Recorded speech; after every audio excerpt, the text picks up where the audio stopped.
오늘 읽은 고린도후서 5장 18절로 21절 말씀을 통해서 평화의 사신, 평화의 사절이라는 제목으로 하나님의 말씀을 함께 나누려고 합니다. 우리가 읽은 그 세번역 성경에 고린도후서 5장 18절로 21절에 가장 많이 등장한 단어가 뭐였을까요? 지금 읽으시면서 가장 많이 등장했던 단어가 뭘까? 그것은 화해라는 단어였습니다. 그런데 개역개정 성경에 보면 화해라고 표현하지 않고 화목이라고 표현해놨어요. 그래서 우리 오늘 찬양할 때 예수 안에서 우리 화목됐네, 예수 안에서 우리 화목됐네 라고 찬양했습니다. 그러면 화해와 화목에는 어떤 차이가 있을까요? 정확하게 이 원어적인 표현으로 본다면 화해보다는 화목이라는 말이 더 가깝습니다. 그럼 화해와 화목의 차이는 이런 것입니다. 어떤 두 사람이 서로 다퉜어요. 그래서 서로 화가 났습니다. 그래서 서로 등을 돌리고 얼굴을 쳐다보지 않으려고 합니다.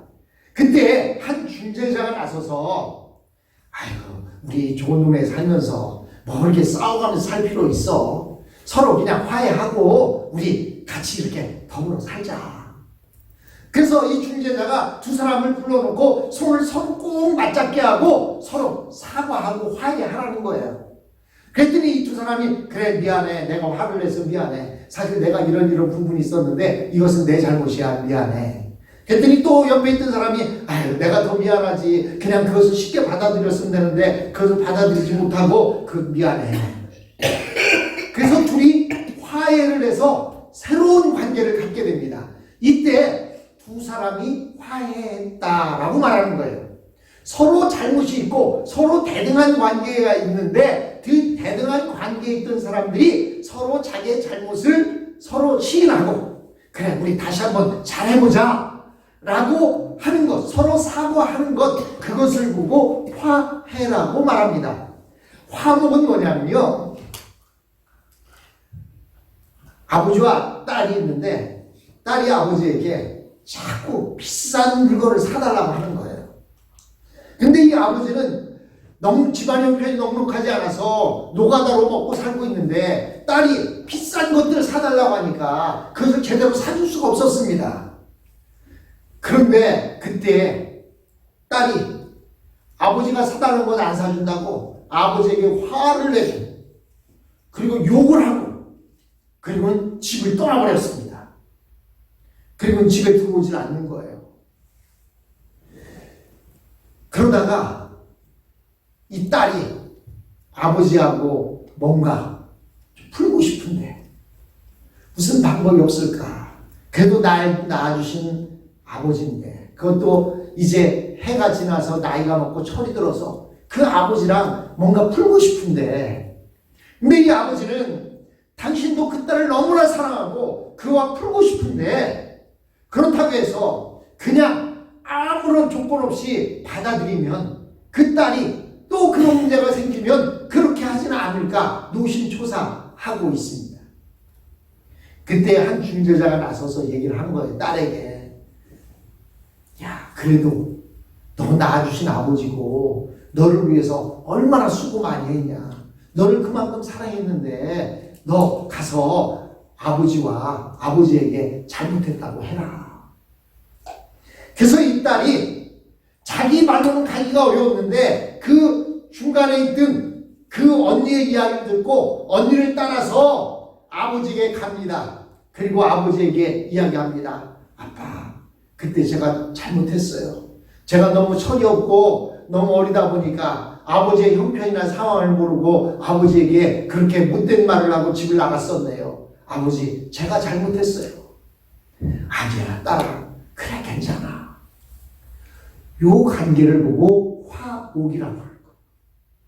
화해는 대등한 관계에서, 같은 관계에서 서로 잘못해갖고 그 서로가 잘못했다고 용서를 빌고 다시 푸는 거, 그것을 화해라고 말하고, 대등한 관계가 아니지만 딸이 그렇게 나오니까 아버지도 다시 딸에게 그래 나도 잘못했지, 내가 부유하게 살아서 너에게 많은 것을 해줬으면 좋았을 텐데, 이 관계, 이것을 보고 화목이라고 말하는 거예요.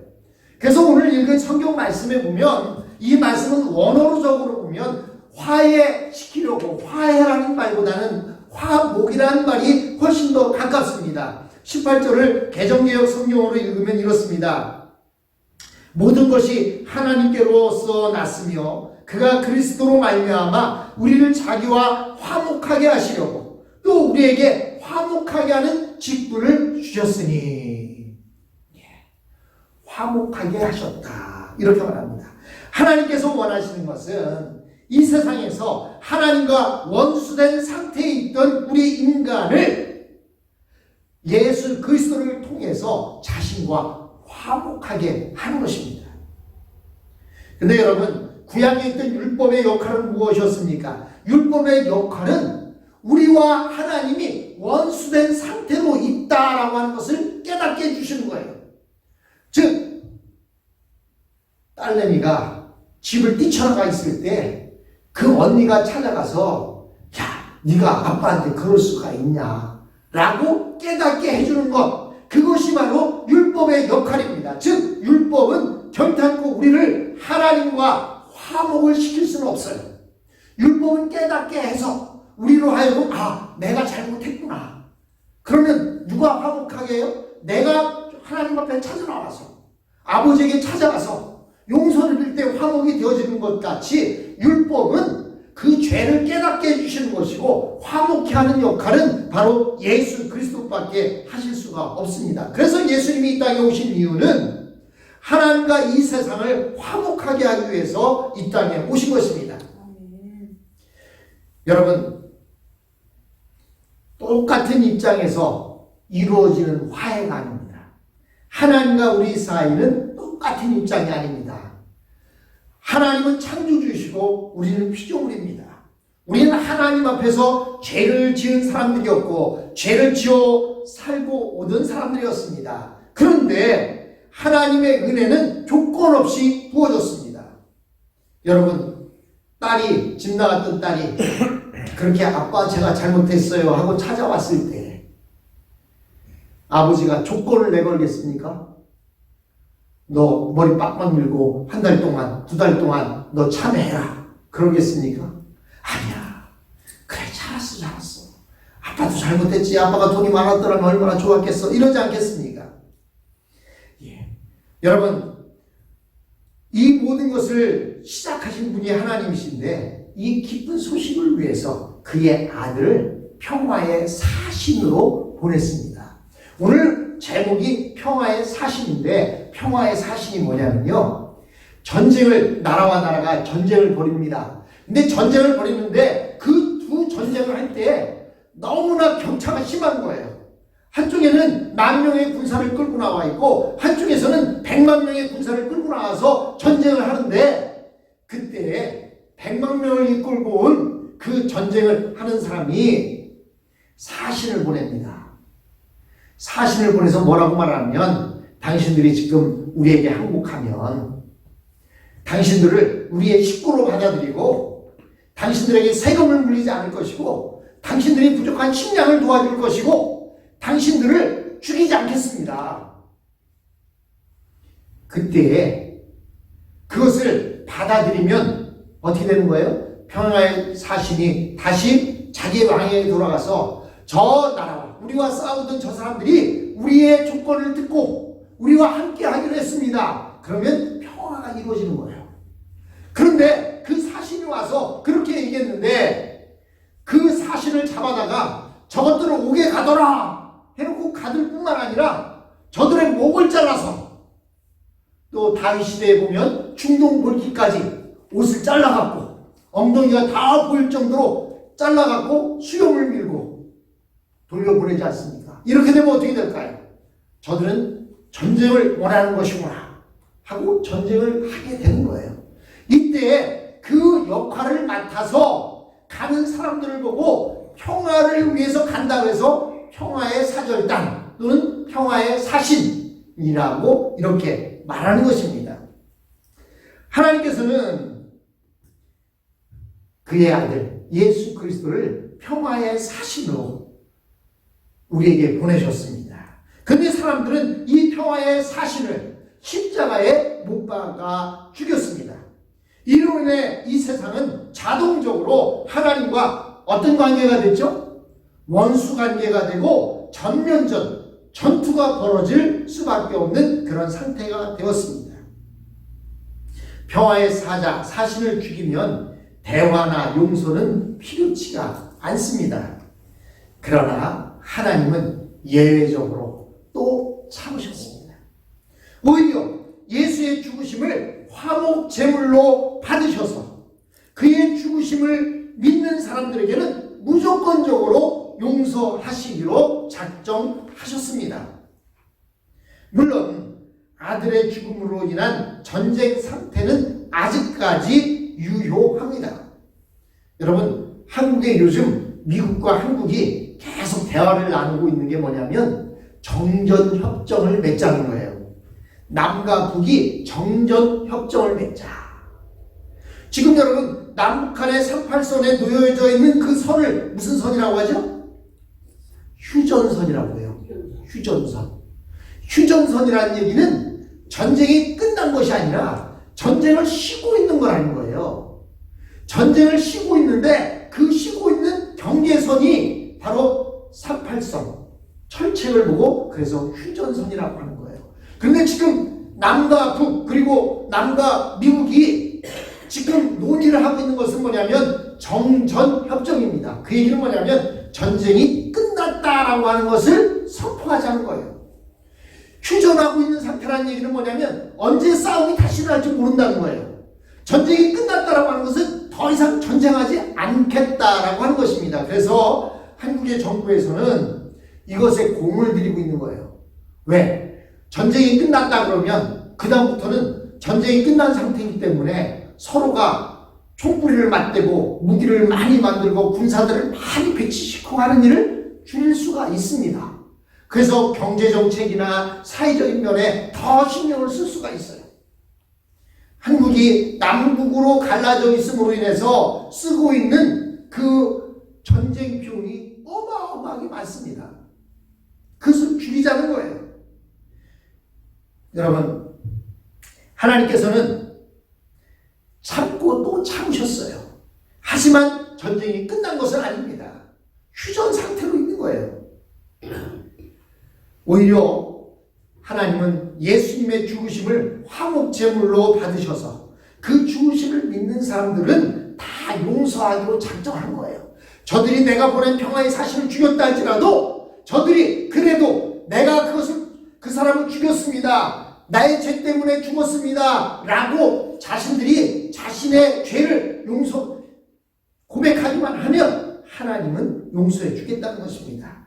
물론 아들의 죽음으로 인한 전쟁의 상태는 아직까지 유효합니다. 이런 이유로 하나님께서는 우리 믿는 자들을 다시 이 세상의 사자로 보내셨습니다.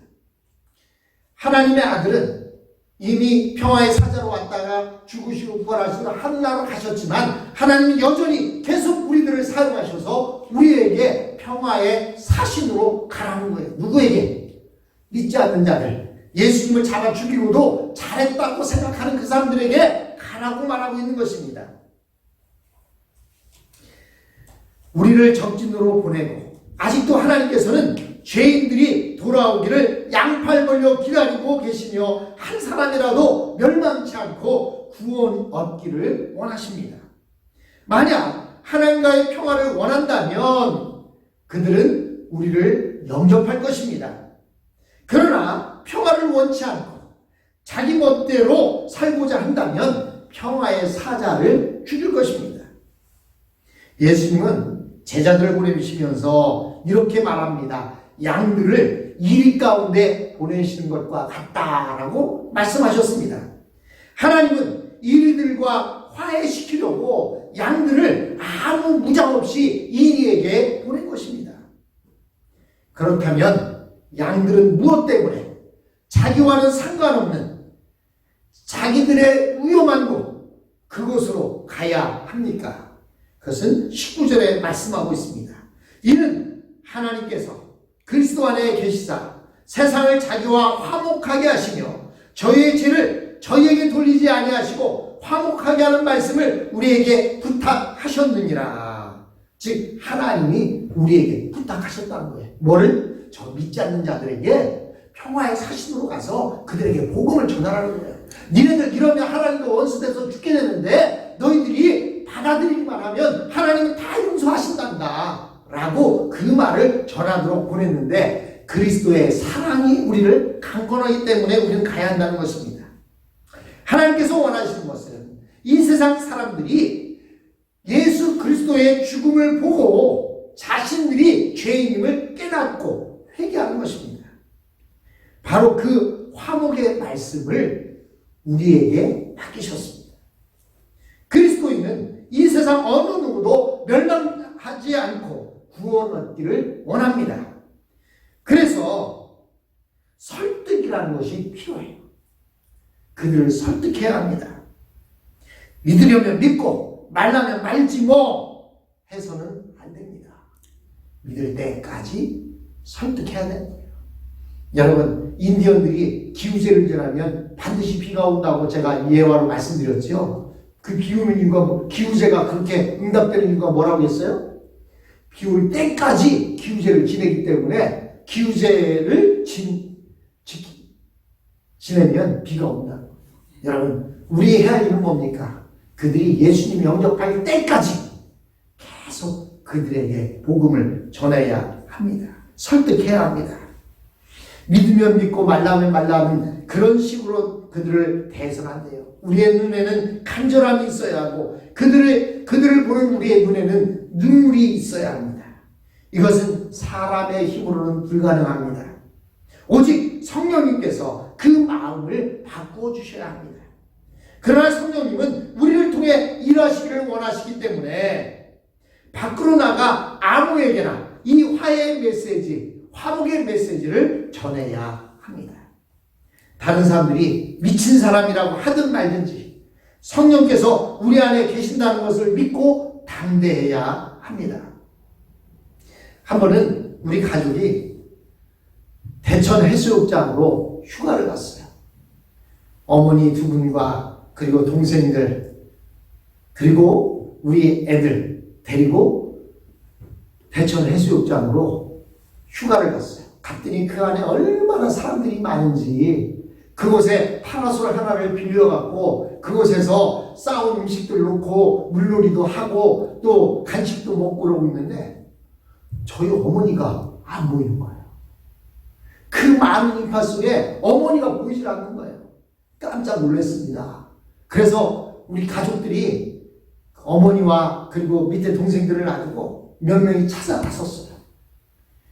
여기저기 찾아 나서다 보니까 어머니가 보이는 거예요.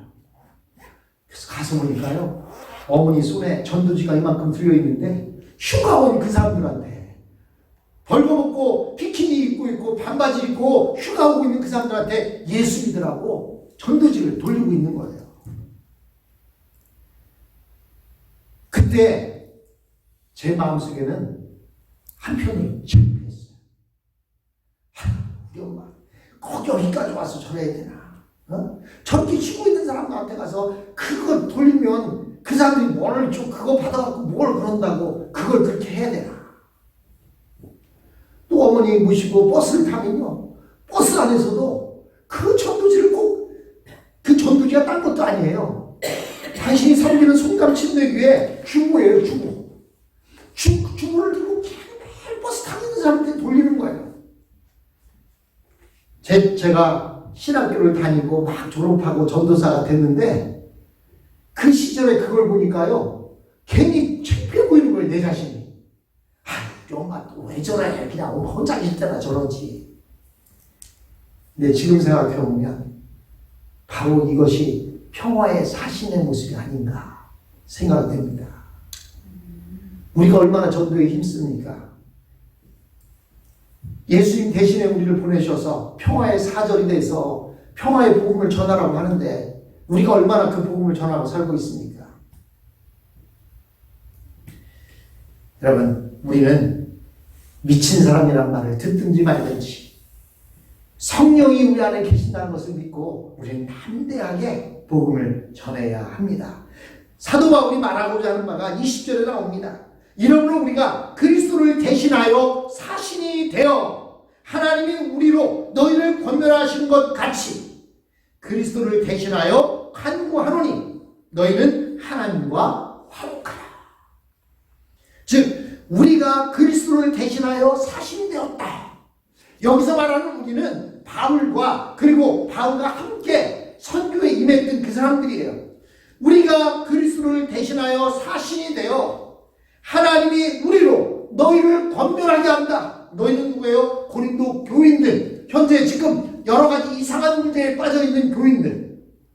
바울 선생님을 이상하게 비하하고 비아냥거리고 또 율법학자들이 들어와서 할례를 받아야 진정한 그리스도인이 된다고 이렇게 이야기하는 말에 들어가서 혹하고 넘어간 사람들에게 우리로 즉 바울과 선교사들이 너희를 권면하는 것 같이 그리스도를 대신하여 간구한다. 너희는 하나님과 화목해라. 지금 너희의 모습이 하나님 보시기에 악을 행하고 있는 모습이다. 이제 하나님과 화목해라. 그 중재 역할을 누가 하고 있는 거예요? 바울 선생님이 지금 하고 있는 것입니다. 지금 바울이 말하는 것은 옛 친구로 말하는 것이 아닙니다.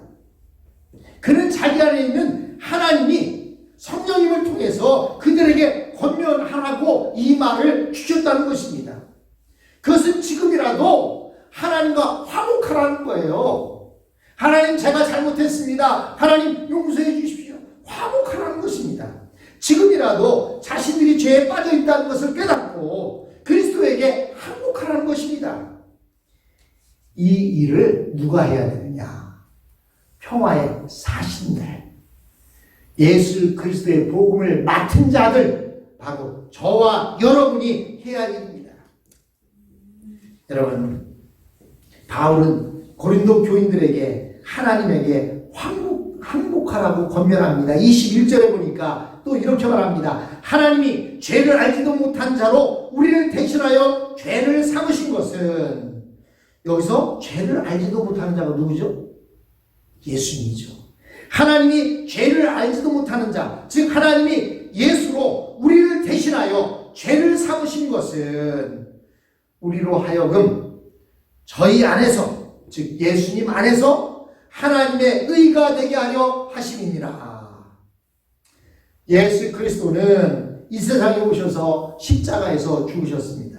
하지만 그의 죽음은 무의미한 것이 아니었습니다. 사람들로 하여금 그의 죽음을 통해 자신의 죄를 깨닫고 회개하도록 함으로써 하나님 앞에서 의로운 자격을 얻게 하려는 것입니다. 이 의로운 자격을 얻게 하는 것이 바로 하나님과 화목하는 것입니다. 바울은 아직 고린도 교인들에게 기회가 있다고 말합니다. 이 세상 어느 누구도 아직까지는 기회가 있습니다. 그 기회가 언제 있죠? 바로 오늘에 있는 것입니다. 오늘은 선물이에요. 오늘이라는 영어 단어를 보면 선물이라는 단어와 똑같습니다. 바로 살아있을 때, 지금 이 시간이 바로 선물이에요. 아직까지도 기회가 있는 것은 살아있을 때만 기회가 있는 거예요. 숨이 넘어간 뒤에는 어떤 기회도 없습니다. 하나님과 화해하고 새로운 삶을 얻을 수 있는 기회, 하나님과 화목할 수 있는 기회가 아직 우리에게는 있다는 것입니다. 이 리즈빌 지역에도 아직도 살아있는 분들에게는 하나님과 화목할 기회가 있습니다. 그러나 돌아가신 분들은 아무런 기회가 없어요. 오늘 우리의 과제는 자신이 죄인임을 깨닫지 못하는 사람들, 이 리즈빌 지역에 살면서 아직도 예수님을 만나지 못하고 내가 잘나서 이 땅을 살아가고 있다라고 생각하는 그 사람들을 설득하고 그들에게 새로운 삶을 얻도록 기회를 주는 것입니다. 그것을 우리가 복음을 들고 나가야 되는 거예요. 그래서 우리는 평화의 사절단인 것입니다. 이것은 우리의 힘만으로는 불가능한데 바로 하나님께서 하셔야 합니다. 그래서 하나님께서는 성령님을 우리 안에 주시고 우리로 하여금 우리가 복음을 들고 나갈 때 우리에게 할 말을 미리 준비시켜 주신다고 말씀하십니다. 저희 어머니는 그들을 붙잡고 여러 가지 대화를 하지 않으셨어요. 그냥 주고 주시면서 예수 믿으세요. 큰 말 한마디밖에 안 하셨어요. 그런데요, 한 번은 어떤 기독교 신문에 어떤 내용이 나왔는데 어떤 기독교 신문 기자가 버스를 타고 가다가 어떤 분에게 전도지를 나눠주는 걸 받았답니다. 근데 그 교회 이름이 송담 침례교회더래요. 즉 저희 어머니가 돌린 그 전도지를 받고 그 기자가 글을 쓰는 거예요. 듣든지 아니 듣든지 복음을 전하라고 하는 것을 실천하는 어떤 한 시골의 아주머니가 계셨다 라고 하는 기사가 나왔습니다. 여러분, 우리는 그 기사를 원해서 하는 것이 아니에요. 그러나 우리는 이제 예수 그리스도를 대신해서 이 땅에 남아있는 동안, 살아있는 동안 아직도 기회가 남아있는 사람들에게 그들에게 하나님과 화목하라고 하는, 내가 죄인이다 고백하고 하나님 앞에 용서를 구하는 일, 그 일을 하게끔 하려는데 우리를 평화의 사절로 보내셨다는 것입니다. 여러분, 우리는 성령님이 내 안에 계신 것을 믿고 우리는 다른 사람들을 설득해야 합니다. 이때 미친놈 소리를 들을 각오를 해도 좋습니다. 아마도 저희 어머니가 해수욕장에서 그 주무지를 돌릴 때에 아마 어떤 사람은 그랬을 거예요. 아유, 저 사람이 미쳤나? 응? 이런 데 와서 뭘 이런 걸 돌리고 그래? 라고 이야기했을지도 모릅니다. 그러나 우리는 미친놈 소리를 들을 각오까지 해야 합니다. 사실 우리는 좀 더 미칠 필요가 있습니다. 평화의 복음은 바로 우리에게 맡겨준 것입니다. 세상도 하나님과 원수되었지만 어떤 경우에는 고린도 교회처럼 교회도 하나님과 원수된 상태에 있을 수 있습니다. 우리는 어느 곳을 가든지 복음을 들고 가야 합니다. 한 명이라도 구원받는다면 그것보다 더 큰 축복을 얻을 것입니다. 예수님은, 하나님은 한 영혼을 천하보다 귀하게 여기신다고 말씀하십니다. 교회 안에도 이렇게 복음의 소식을 들어야 할 사람들이 있다는 거예요. 20년, 30년, 40년 예수를 믿었어도 구원받지 못한 사람이 있다는 거예요. 이 말씀 이후에 다음 시간에 우리가 보겠지만, 여러분, 교회를 다닌다고 해서, 즉 하나님의 은혜가 취소될 수 있느냐 없느냐라는 이야기를 합니다. 고린도 교인들이 이렇게 하나님의 복음을 제대로 받아들이지 않고 또 하나님을 떠났다면 은혜가 취소되느냐 안 되느냐, 다음 시간에 살펴보도록 하겠습니다. 하나님께서 우리를 평화의 사절로, 평화의 사신으로 우리를 부르셨습니다. 이 리즈벨 지역에 많지 않은 한인들이 살고 있습니다. 그 가운데도 아직도 예수님을 만나지 못한 자들이 있습니다. 그들에게, 그들이 믿든지 아니 믿든지 우리는 그냥 전하는 대로 예수 믿으십시오. 예수 믿고 구원받고 천국을 예비하십시오. 이렇게 복음을 전하는 저와 여러분이 되었으면 합니다.